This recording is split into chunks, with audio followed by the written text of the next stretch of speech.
یزید 39 سال کی عمر میں مر گیا، اس کا بیٹا بھرپور جوان 19-20 سال کی عمر میں 3 براعظم کی خلافت پر بیٹھا۔ عمر کتنی؟ 18-19 سال، جوانی، پاگل پن، بے ہوشی۔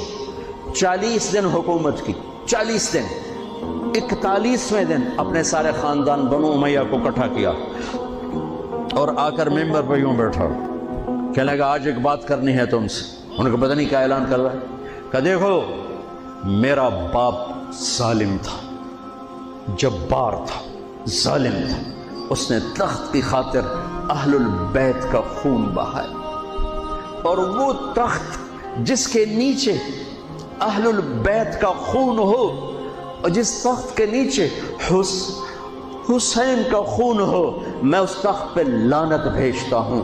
یہ ہے تمہاری حکومت، جس کو مرضی دے دو، میں یہ جا رہا ہوں۔